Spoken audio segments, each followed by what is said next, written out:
Alors bonjour à toutes et à tous. Aujourd'hui, je vous propose la correction de la séance précédente qui portait sur la fin de la partie sur les muscles et la santé et donc voir comment pratiquer un sport de manière saine, équilibrée et de voir quelles sont les limites du corps et quels seraient les risques d'une mauvaise pratique sportive. Donc bien sûr, cette activité-là est plus une activité qui va prendre des exemples, d'accord, pour essayer de comprendre ce qu'est une activité physique équilibrée.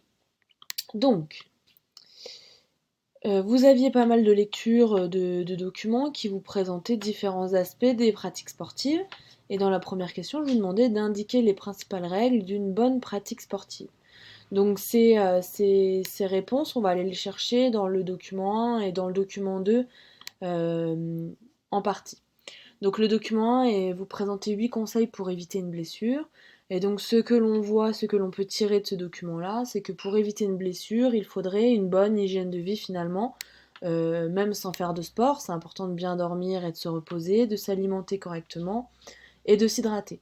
Si cette hygiène de vie là, je la mets au service d'une pratique sportive, il va falloir s'équiper correctement, d'accord, donc de bonnes chaussures, du bon matériel et s'échauffer avant la pratique, ça vous le voyez en cours de PS, hein.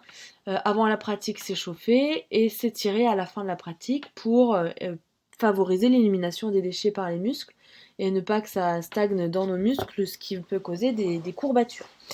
Donc, l'échauffement, l'étirement est indispensable avant et après la pratique. Et pendant la pratique, bien veiller à avoir des programmes d'entraînement, surtout si on veut viser des compétences et des performances. Cela ne sert à rien d'attaquer très rapidement un exercice intense si votre corps n'en a pas l'habitude. D'accord? Donc c'est ce qu'on vous dit ici, une durée d'exercice adaptée et progressive. C'est-à-dire qu'à chaque entraînement, on va essayer d'améliorer les performances, d'augmenter les charges, etc., etc., les temps d'entraînement, mais on ne peut pas commencer tout de suite comme un entraînement professionnel. Cela risquerait de créer des blessures. Et donc ça va avec les charges. Donc ici vous avez des haltères, mais ça peut être une...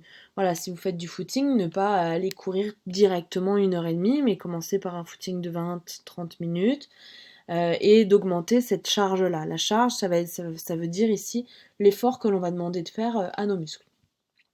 Donc, les principales règles d'une bonne pratique sportive sont une bonne hygiène de vie adaptée au sport que l'on veut pratiquer. Et si vous aviez l'interview d'une sportive de l'équipe de France d'Ultimate qui vous explique qu'elle a une préparation physique pour arriver à son niveau et que dans cette préparation physique va avec l'alimentation et le sommeil. D'accord? Donc c'est vraiment, voilà, c'est ce qu'on appelle l'hygiène de vie. Ce qui est intéressant dans cette interview-là aussi d'Ultimate, c'est qu'elle parle de l'esprit sportif, de la discipline, et le plaisir associé à la pratique de ce sport-là. On va y venir dans la question 2. Mais voilà, une bonne pratique sportive, c'est aussi une pratique qui est faite pour le plaisir avec des objectifs qui sont sains. D'accord? Donc, dans la question 2, je vous demandais de préciser les causes et les effets d'une mauvaise pratique sportive. Donc là, on va aller voir les documents 3 et les documents 4, même 5 d'ailleurs. Et donc, on a ce petit document qui vous présente le pourcentage d'accidentés. Et donc, selon les raisons pour lesquelles nous faisons du sport, cela peut avoir des relations de cause à effet avec les accidents. Par exemple, si on regarde dans les accidentés, 22% des personnes qui ont des accidents en faisant du sport font du sport pour la gagne, la compétition, la performance. Donc certainement, dans leur entraînement, ces personnes-là ont visé la performance, la gagne, et donc ont peut-être oublié les limites justement de leur corps et les ont dépassées, ce qui a provoqué un accident. On voit que dans les accidentés, les faibles proportions de personnes qui ont des accidents sont des personnes qui font du sport pour la santé, pour le plaisir, l'amusement. Faire du sport pour la santé, c'est-à-dire maintenir son système cardiovasculaire en bonne santé, provoque peu d'accidents finalement chez le total de personnes qui ont des accidents. Les 10% de personnes qui sont accidentées et qui font du sport pour le plaisir, l'amusement, ça peut être typiquement des personnes qui font un badminton sur une plage et qui se tordent la cheville parce qu'ils ne se sont pas échauffés. Ou ça peut être aussi souvent dans cette catégorie-là les personnes qui vont au ski, qui font du sport qu'une fois dans l'année, qui vont au ski et qui se blessent, puisque c'est un sport qui est assez intense, assez physique, et finalement les gens ne sont pas préparés en amont, et donc peut créer des accidents. Donc dans les 10% des accidentés qui font du sport pour le plaisir, l'amusement, on a une grande proportion de sports d'hiver notamment. Donc voilà, donc les causes d'une mauvaise pratique, c'est faire du sport pour de mauvaises raisons, pour des raisons qui dépassent les limites de notre corps. On voit que ce document-là présente les zones du corps qui sont blessées selon le sport. On voit que de nombreux sports se retrouvent dans les mêmes catégories. Et ces organes blessés-là sont des organes, si vous êtes bien attentif en cours de PS, qu'on échauffe, d'accord, qu'on échauffe, alors hormis la tête, on n'échauffe pas la tête, enfin hormis si on se prépare en termes de concentration, mais parce que ça ne rentre pas dans les blessures, mais les mains, les poignets, les épaules, les coudes, les chevilles, les pieds, les genoux sont des organes, des articulations qui sont fragiles et qui demandent à être échauffées et à être préparées. Donc c'est pour ça que l'échauffement est une étape indispensable à une bonne pratique sportive. Les blessures à la tête sont des blessures liées à des chocs traumatiques qui peuvent être évitées la plupart du temps par le port d'un casque. Donc les causes et les effets d'une mauvaise pratique sportive. Les causes d'une mauvaise pratique sportive, c'est un manque d'entraînement, des mauvaises raisons de faire ce sport-là, une mauvaise préparation, d'accord. Et les effets sont souvent des accidents, des blessures, d'accord. Enfin, alors non, une dernière chose pour les mauvaises pratiques sportives, une des causes d'une mauvaise pratique sportive, c'est l'exemple de Lance Armstrong, ce cycliste qui est très connu, qui a été arrêté, qui a été condamné pour dopage. Donc là, on va rentrer dans une catégorie de pratiques sportives nocives pour le corps et illégales pour le coup, donc c'est le dopage. Dans la dernière question, je vous demandais de rechercher les effets recherchés par un sportif s'il décide de se doper et de préciser alors quelles peuvent être les conséquences du dopage.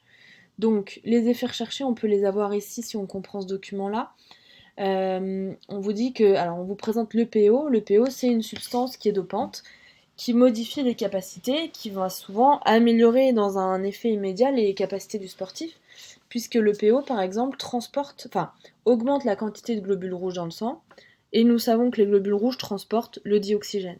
Donc si on a plus de globules rouges dans le sang, on va transporter plus de dioxygène.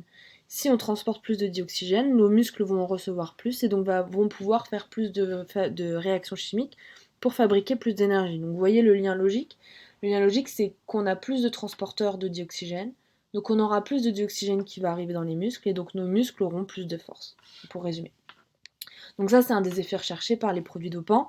L'amélioration des capacités de notre corps, c'est-à-dire qu'on va aller un peu tricher et demander à notre corps de fabriquer plus de globules rouges, de fabriquer plus d'énergie ou de dépenser moins d'énergie selon les substances que l'on prend. Et le PO a été largement utilisé dans les sports, dans tous les sports confondus, et ça a été très médiatisé dans le cyclisme, d'accord? Parce que les coureurs cyclistes font des efforts qui demandent beaucoup d'endurance, et quand on a besoin de beaucoup d'endurance, il va falloir transporter beaucoup de dioxygène. Et donc c'est une substance depuis les années 2000 qui est recherchée systématiquement dans les contrôles antidopage. Cette molécule, le PO, il ne faut pas imaginer que voilà, ça sort d'un laboratoire, etc., etc. Alors évidemment, ça sort d'un laboratoire, mais ça n'a pas été inventé pour ça. C'est une molécule qu'on connaît très bien, puisqu'on la fabrique nous-mêmes. Nos reins et notre foie fabriquent de l'EPO naturellement.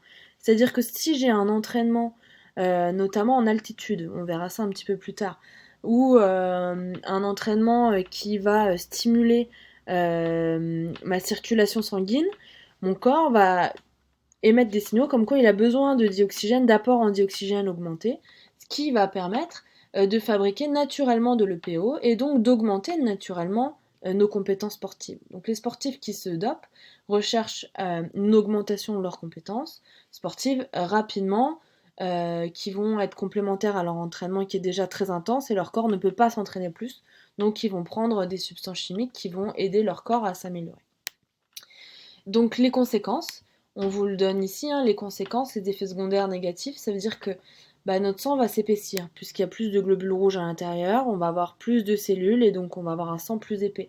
Ce qui peut provoquer la formation de caillots et qui va provoquer des accidents vasculaires et des accidents cardiaques très graves. C'est pour ça que c'est interdit d'ailleurs, puisque c'est très mauvais pour la santé si c'est pas surveillé.